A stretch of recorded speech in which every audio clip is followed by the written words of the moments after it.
All right, folks, good evening, WNBA and women's basketball fans. Glad to be back with you folks here on another great night of coverage on the WNBA 365 network, your 24/7 365 comprehensive home for everything revolving around the WNBA and the rest of the women's basketball universe. Back with you folks with a three-person and 30-minute program this evening. Joined tonight, folks, by an all-SoCal crew of Crystal Thomas and Tanisha Stewart, both up in Los Angeles, California. And Cal McClure joining you folks here from Studio 171 in San Diego. Both Eric Nemchok and Marquez Anderson are both off this evening. Shorty and Crystal, good evening, guys. Good to see you. How's it going tonight? Hi. Hey, I'm doing well. And as always, folks, of course, Facebook and Twitter wide open for your conversation this evening, so hit us up on Twitter. Of course, it's at WNBA365, at CalamaC3, at ShortyMamba24, or at Pup1010 with the hashtag WNBA365, or give us a like on Facebook. It is facebook.com/WNBA365.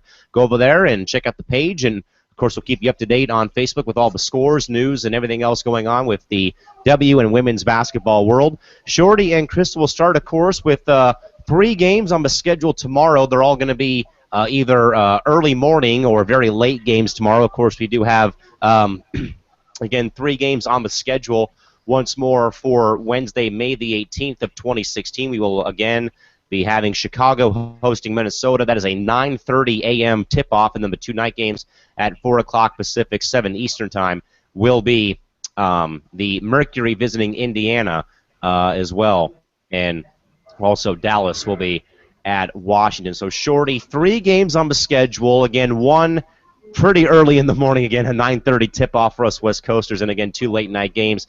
Shorty, out of the 3 games, probably what game is probably more compelling for you in your mind to watch on the schedule tomorrow during the course of the day? I think all of them, in their own way will be, very interesting to watch. But in my mind, the most favorable game is probably that early game. That'll be, at 9:30. But yeah, the Chicago Lynx game. So yeah, that'll probably be the most interesting one there. All right, so Crystal, Shorty's going to go with the Lynx, again, taking on the Sky. And again, from what we gathered last night into today, again, Elena Deldon is expected to play. Again, nothing officially set in stone by the Sky organization or any local media members. So, Crystal, maybe other than the morning game, which game out of the 2 nightcaps, which is either the Wings visiting the Mystics, or also is Phoenix at Indiana, which of those 2 games is probably the more compelling to watch in your mind out of those 2 night games? I'm interested to see Phoenix and Indiana. I think Phoenix is going to try to revenge their first loss of the season, which was a pretty bad one. So I'm ready to see both of those teams who have yet to win. I'm ready to see how they play coming in their second game. Yeah, Crystal, I think I'm with you for the nightcap at least. I know that the Lynx and Sky game is going to be, probably the more compelling, perhaps, of the 3 games that are on the schedule tomorrow. Again, I know it's an early game, but again, you have, Minnesota going to Chicago. And then I think, though, as well as, how will the Fever and Mercury respond again from opening day losses? Again, Phoenix got their doors blown off in Minnesota, 95-76. And again, a game that was, back and forth for a bit. And then Indiana, kind of squandered that game to Dallas, game 1 of the year. So those are our picks for the more compelling of the 3 games. Again, folks, to revisit the 3 games again for tomorrow's schedule: Minnesota at Chicago, 9:30 a.m. Pacific, 12:30 p.m. Eastern. 4 o'clock, 7 o'clock games will be Dallas and Washington. You can catch that. You can catch all 3 games, folks, by the way, on the brand new WNBA League Pass. Or for our friends in the D.C. area, you can catch the game on local television on the Monumental Sports Network. Or you can also catch Fever and hosting the Mercury again at 4 and 7 o'clock in the evening. Those 2 games, late night coverage. Shorty, the more, I guess, the bigger news of the day was actually put out, though, by ESPNW today in a very interesting article, I think, that was put out by the great staff over at ESPNW that was also sent out today on Bleacher Report and a few other sports websites, including Sports Illustrated, but also it was interesting, again, that right now current Golden State Warriors player Draymond Green actually came out today with a pretty nice little story. This was actually written by Laura Depta, a featured columnist from Bleacher Report, with Draymond Green basically coming out and saying, he really praises, and he's actually, Shorty, quote, that I've learned a lot from the WNBA in his career. More so, again, a very good article put out again by the folks at Bleacher Report. So, Shorty, that was, I think, something that I as a male sports fan was waiting for something like this to come out from a fellow male athlete, and actually praising, giving female athletes their due respect. And I know that it's been a staple for a long time where we've seen NBA players, retired or current players, attending these WNBA games over the summer. I mean, notably we've had or seen Kevin Durant for a time at Minnesota Lynx games, and Monica Wright was with the Lynx.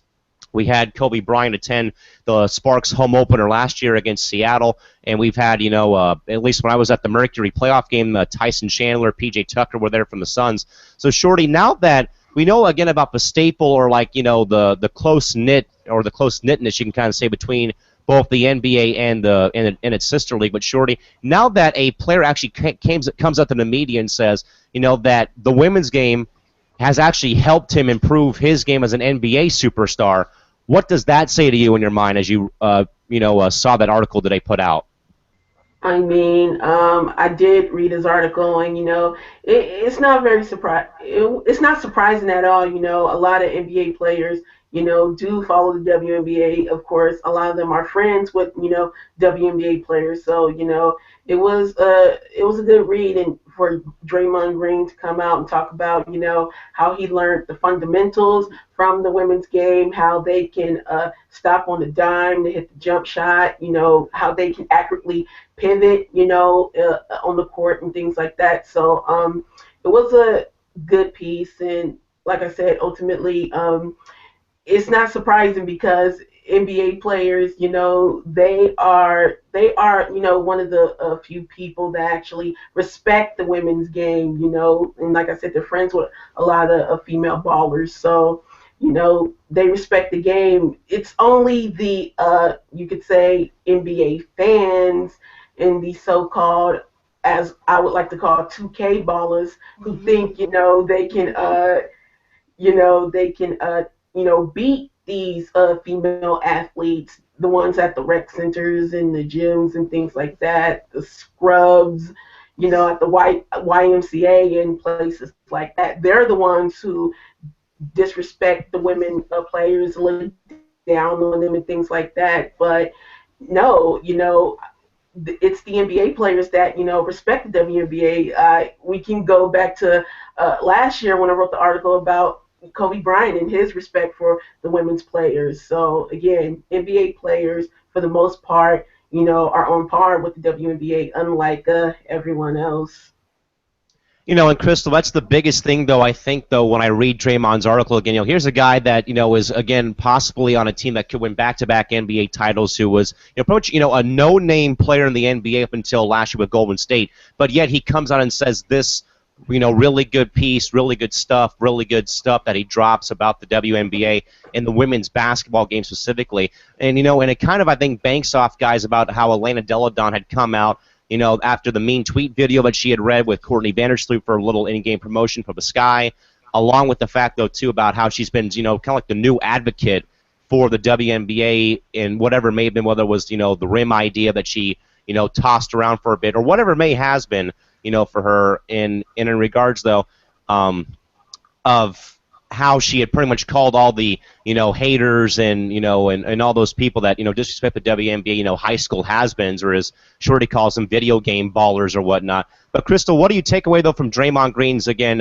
interview that he with SI, again, praising, not tearing down, but praising the WNBA and women's basketball game in your mind?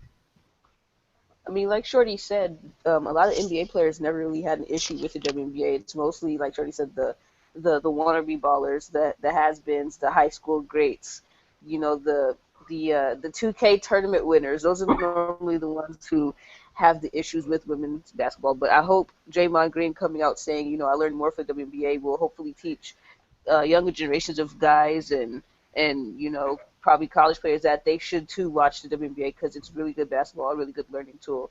And you'll learn a lot about the game other than people just going down dunking all day. Like, they actually play real legit basketball. Yeah, and sure, it's the biggest thing, though, I think, though, as well, that Draymond brought up is the fundamentals of the game is a lost art now in the NBA and men's college basketball. And I recall, though, I think, like, maybe a day before the season, guys, Doug Feinberg, one of our great Twitter sources from the AP, had done his weekly Twitter Q&A with he had Stephanie Dolson and Imani Boyette, and notably Sue Bird was on that panel. So the question I always ask during these AP WNBA sessions that Doug puts on, guys, is, what does it mean for you guys as female professional athletes, knowing that male sports fans will attend your games or what have you? And Sue Bird replied back to my tweet, responding basically saying, anyone who adores or enjoys watching a fundamentally sound game of basketball is a smart fan in my book. So, Shorty, obviously, I know we talk about this every now and then, but Shorty, do you believe, though, that Draymond's right, though, in regards, though, that the women's game, and he pretty much bluntly said it, though, but that the women's game is fundamentally more sound than the NBA and men's college basketball? As of right now, it is most definitely, especially where you look at the as you look at the league and where the NBA is going. It's pretty much just moving. It's moving into a direction of all offense, no defense at all, and you have a lot of NBA players that can't do the basic fundamentals. I mean, a lot of guys out there are getting paid over $50 million and can't hit a free throw. So, yeah, that's another story in itself. But it's just, at this point, a lot of the guys can't do the basic things because everything is just focused on the athleticism, the dunking. How many dunks can you do per game? And even though, I love dunks, but still, I would want to see, more NBA players do the basic things, play, at least put some more effort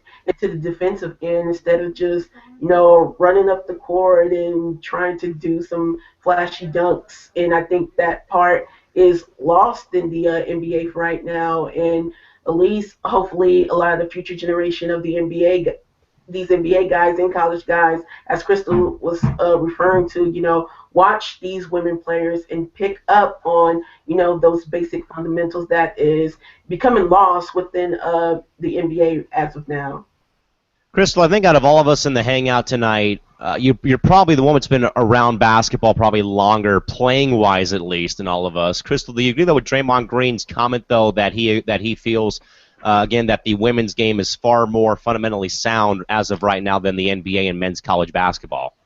I think it is because, we have a lot of athletic women out there that are starting to dunk now, that are starting to play the game in the way that a lot of the men can play it, but that's not how we were taught. We were taught how to dribble the ball first. We were taught how to ball fake and pivot and all that stuff. And I think that's what he means. Because women, for some reason, not saying that men aren't, but from a young age, women are taught the fundamentals of the game, while you see men are out here just trying to dunk on everybody and to dunk on their pet dog and their pet fish without really learning how to play the game of basketball first. And I think that's what he means. And then I can understand him on that aspect. So again, guys, we will highly recommend you check out Draymond Green's SI issue, or SI interview, I should say, where he basically said, in spite of what many fans and other people will say about the WNBA, but Draymond Green basically says WNBA, in his mind, has really helped him out with him playing the game of basketball. So, again, check that story out on Bleacher Report or on Sports Illustrated's official website. Shorty, we're going to actually go to WNBA.com before we get to anything else about the league. But a improvement so far on the WNBA.com website, Shorty. Traditional and now advanced stats are now available on the box scores, a thing that we know that Eric Nemchok was probably pushing for heavily in his off-season tweets to the league, perhaps. But, Shorty, it does, though, sort of give you a different dynamic and different, perspective of how basketball is actually kept, of how the numbers are kept, as opposed to the basics, points, assists, and rebounds, where now you can actually check out different percentages and everything else included. So, Shorty, I know that this is probably that we really have talked about social media or the website having to be really up to par. Well, Shorty, so far I think that the WNBA has heard the outcry from the fans, and so far they have done a great job so far stepping up social media, and I think those shorty as well, stepping up the website as well. Now these box scores have play-by-play highlights, along with the fact, too, again, you can check two different types of box scores as well that I would normally get when I would work basketball games at PLNU. So, Shorty, how about your overall thoughts again about the WNBA going a different direction so far with, adding in the two new stat systems, but also, again, improving their game so far on the web? Yeah, I think it's great for the league. I'd say Sue Bird was definitely the first person to strike up that conversation. Because there's a lot of data on the NBA.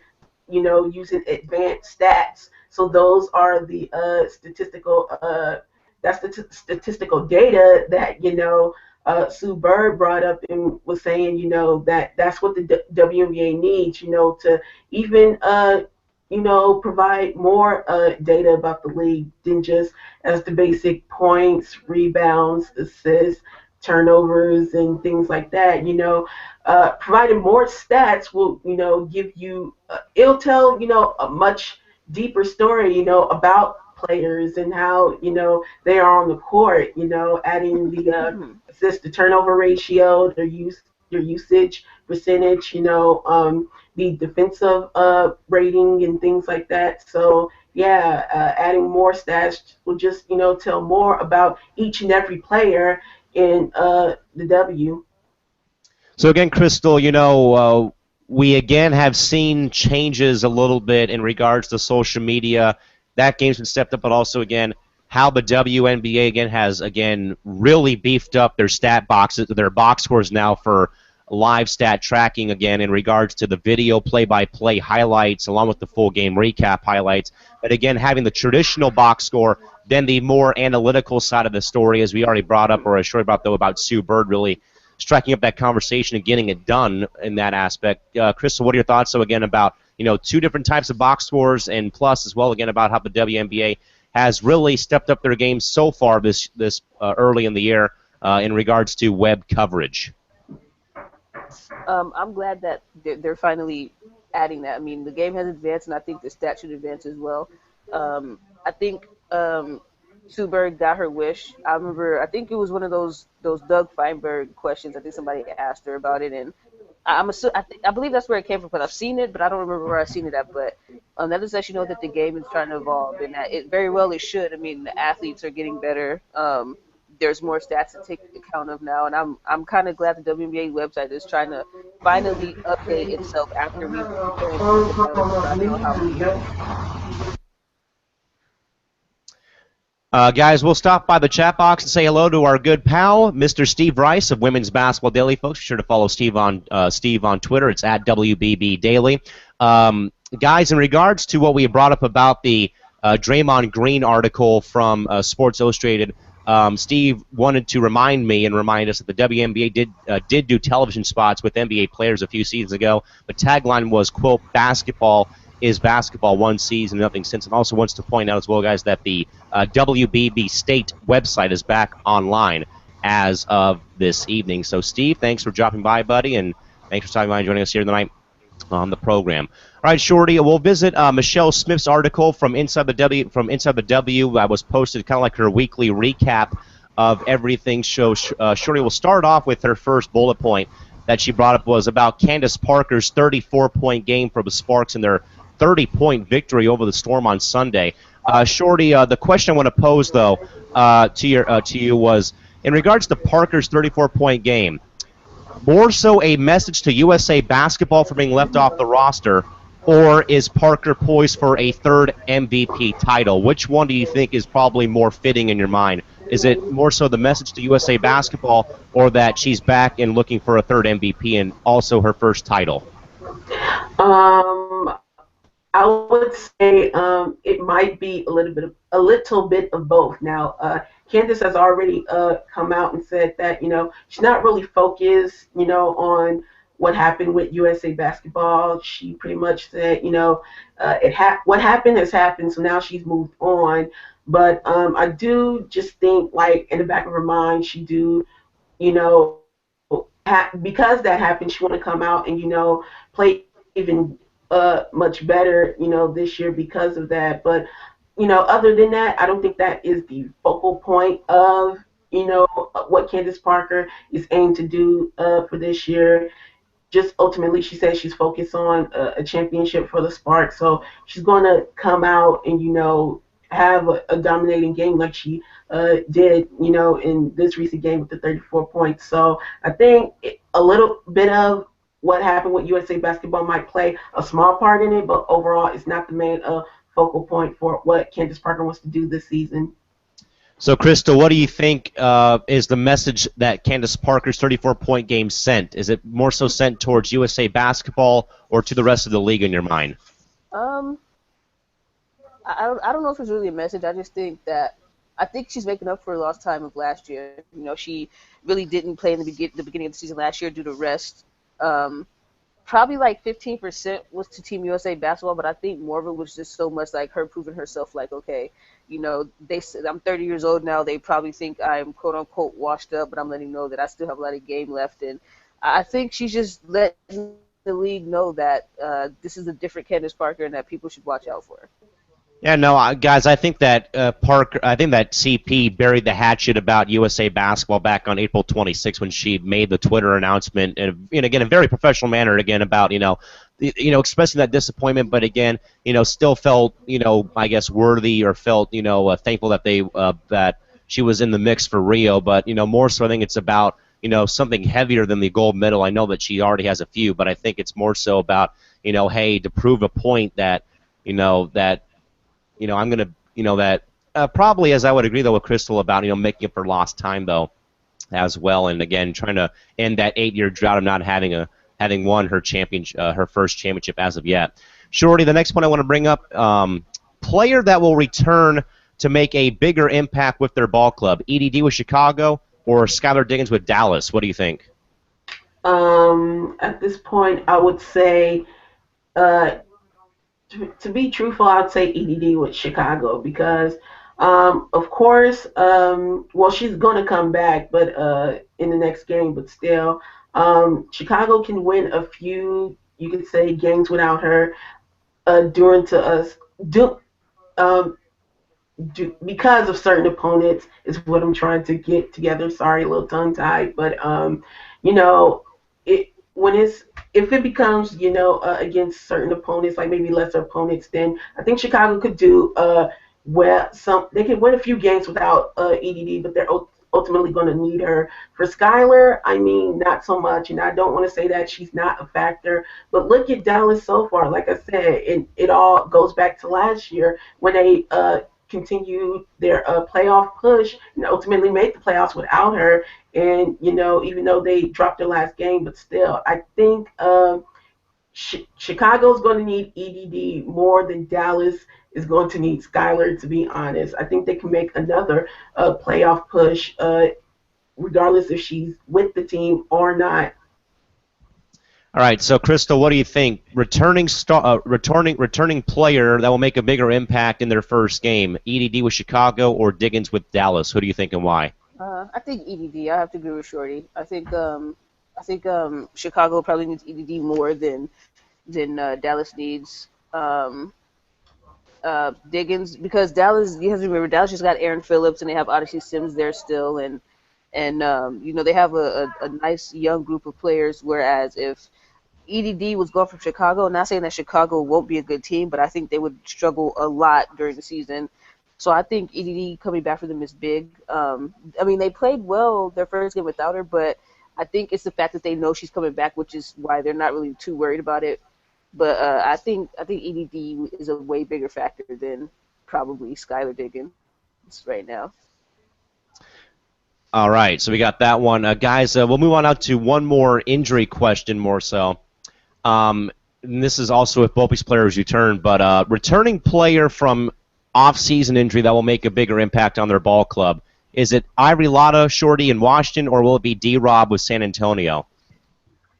I would say Ivory Lotta, because she's their proven leader and she just brings the intangibles. And at one point she was their leading scorer before she went out. So they're definitely going to need her, and she is going to make that much of an impact with Washington. D-Rob, I mean, you know, even when she comes back, the stars are still going to be struggling. So I don't think she's going to do that much, per se. For individual stats, I think, she might do good, but the stars are, still going to be on the outside looking in. They're pretty much uh, prone to miss the playoffs. So I think Lotta will be that bigger impact for Washington than D-Rob. So again, Crystal, a player possibly returning from off-season injury that will have a bigger impact with their ball club, Lotta or Robinson? I'm gonna have to go with Lotta. I think San Antonio. I'm not saying that she's not gonna help San Antonio when she comes back, but I think Lotta is probably gonna have a bigger impact because right now Washington really doesn't have anybody to run point for them. They're using their two guards to kind of get the things in motion. Whereas San Antonio, even though D-Rob's not there, they just drafted a point guard. So I think that Lotta coming back will be a much bigger deal for them because they could get their offense running a lot smoother than what it has been. All right, and Shorty, we'll probably throw out one more question here from Michelle Smith's Inside the W column. You folks check out Michelle's article again on WNBA.com. She'll be having this weekly article pretty much almost every week. So go in and check out Michelle's stuff on WNBA.com. Shorty, in your mind, in regards to the Liberty's hot start, who gets more credit for the hot start, Bill Laimbeer or Tina Charles and Sugar Rogers in your mind? I think it's a combination of all three. Bill Laimbeer, he has to get credit for putting the pieces in place, and also they didn't really have a high pick, but he was still, able to get the pieces together.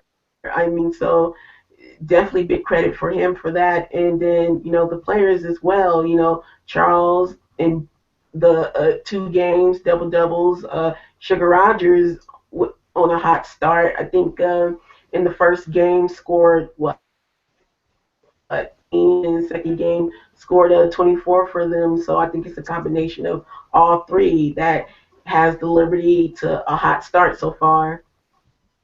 All right, so it's a combination both according to it's a combination of all three. But Crystal, who do you think gets more credit for the Libs' hot start, Coach Laimbeer or Charles and Rogers? I mean, it is a combination of all three, but at the same time, Laimbeer can't physically go out there and play for them. So I think he did a good job in putting them in a position to get such a hot start, but at the same time, they're doing a good job of listening to what Coach Laimbeer wants and reciprocating on the floor for him. Because if they don't listen, then ultimately they don't do well. So I think it is a mixture of all three. But I do think because of the type of players they are and the way they listen, I think that also helps them as well. And by the way, Crystal, Eric Nemchok in the chat box wanted you to give him a shout out on the air. Hello, Eric. I don't owe you 50 cents. So there you go, Eric. And by the way, a question posed, by the way, Shorty, from Steve Rice of Women's Basketball Daily. Considering our last question about D-Rob and Ivory Lotta, Steve wants to know, would you trade Lotta to free up minutes for Hill, Hartley, etc.? What do you think and why? At this point, no. No, I would retain Lotta. I mean, you still need that veteran presence with her, and I'm not sure if Tebow would be ready to give the keys to Hill and Hartley or even Cloud, considering, like I said, they still need that veteran presence, and I'm not sure whether Carol Lawson is going to come back or not, because then they could add her veteran presence as well. But I think Tebow would like that veteran touch instead of giving the keys to the floor to the younger players. Crystal, what do you think? Would you consider trading Lotta right now to free up minutes for Hill and Hartley? What do you think? Nah, not now. I think you want to keep that veteran player. You should keep her until you. Honestly, with Lotta, you probably should keep her until her contract runs out, and then see what could possibly happen. I feel like trading her right now really is going to help them that much. But I think they should just keep Lotta and let the youngins learn from her. All right, good stuff, guys. With that, folks, we'll sign off and sound the final horn right here. We'll be off tomorrow night. We'll be back with you folks on Thursday to recap both Wednesday and Thursday night's action in the WNBA. With that, folks, until Thursday, for Crystal Thomas and Tanisha Stewart, this is Calvin Clerk signing off. See you back here on Thursday. Good night, folks, and see you on Thursday. Take care, and good night. Bye-bye.